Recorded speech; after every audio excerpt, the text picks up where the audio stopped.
Thinking, more thinking, even more thinking. But how do we think? Well, it turns out that the thinking we do can more or less be categorized as being done by one of two possible systems.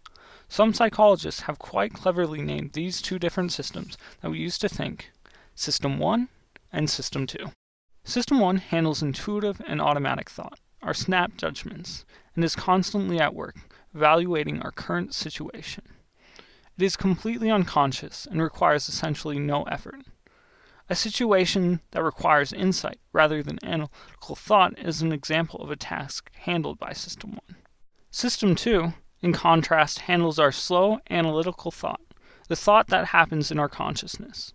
It is much slower and tiring, and can only handle doing one thing at a time. For example, if I asked you to calculate 33 times 64, you would need to devote deliberate effort and use System 2 to get the correct answer. However, the automatic task of calculating 2 plus 2 would be handled by System 1. While System 1 is incredibly powerful, it is also very error-prone. For example, if a bat and a ball cost $1.10 together, and the bat costs $1 more than the ball, how much does the ball cost? The intuitive answer is 10 cents, right? But that's wrong. If you think about it carefully, that is, using System 2, you arrive at the correct answer of 5 cents. Small differences in context can also greatly affect the judgments we make using System 1. One study asked people two questions: how happy are you? And then, how many dates did you go on last month? When they asked in that order, they found that there was no correlation between happiness and dating.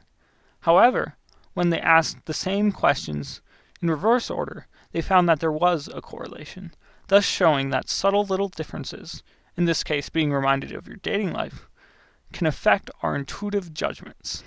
Bias also plays a major role in the calculations that System 1 makes. A specific example of this is what psychologists call the availability bias, which is when people judge the probability of an event happening based on how quickly they can think of examples of that event happening. Such a bias can lead us astray, as demonstrated in a study that asked people whether asthma or tornadoes was a more frequent killer. More people thought that tornadoes were the more frequent killer, even though asthma actually kills 20 times more people. However, while System 1 does suffer from these weaknesses and others, it is still incredibly powerful and useful. When Lionel Messi decides what to do in the middle of a soccer game, he does not have time to think analytically about it. Instead, he relies on the quick judgments of System 1 that are based on years of experience. Nor does Travis Rice have time to analytically think about when he needs to open his body to land correctly when he is in the middle of the air. System 2, on the other hand, is not nearly as prone to errors or biases as System 1, although it is still affected by them. But this correctness is at a cost: speed.